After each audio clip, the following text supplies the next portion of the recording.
نن سبا دا ډیره زیات عام ده چې په پلان کې د قبر نه आवाज راووت په پلان کې د قبر نه आवाज راووت دا مسله څنګه ده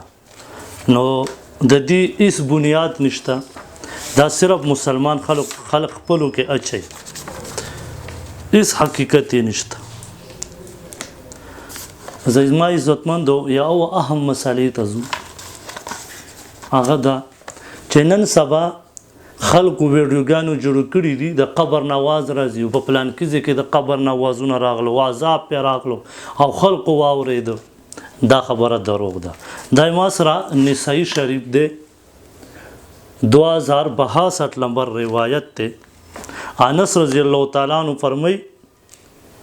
وای مونږه د نبی علیہ الصلوۃ والسلام سره چې په یو قبر تیر شو سمع صوتا من قبر دا قبر نه आवाज واورید نو نبی علیہ السلام او فرمایل چې دا سړی کله مړ شوی فقال متى مات هذا دا کله مړ شوی صحابه ورز کړو چې دا د جاهلیت په دور کې مړ شوی فسر بذلك نبی علیہ السلام خوشاله شو مطلب دا چې خدای چې مسلمان نو او نبی علیہ السلام او فرمایل چې کچری ما ته یره نه وي ای یسمعکم عذاب القبر تاسو ته ما د قبر عذاب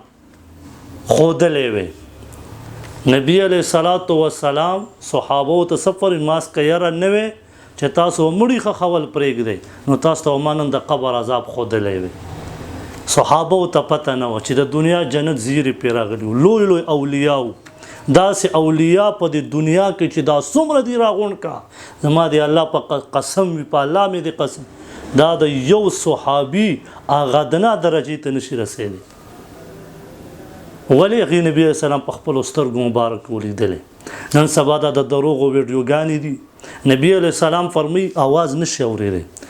عذاب نشي اورېدی د دې زمانې مسلمان وایي 1400 صدۍ چې اوري او خلکو ویډیوګانو جوړې کړي دي یاد ساتئ دا یو بله لویه فتنه ده الله پاک داسې فتنو نه مونږ بچ کړي مونږ په هر ځای کې د قرآن او د حدیث خلاف روان یو الله پاک دې مونږ او تاسو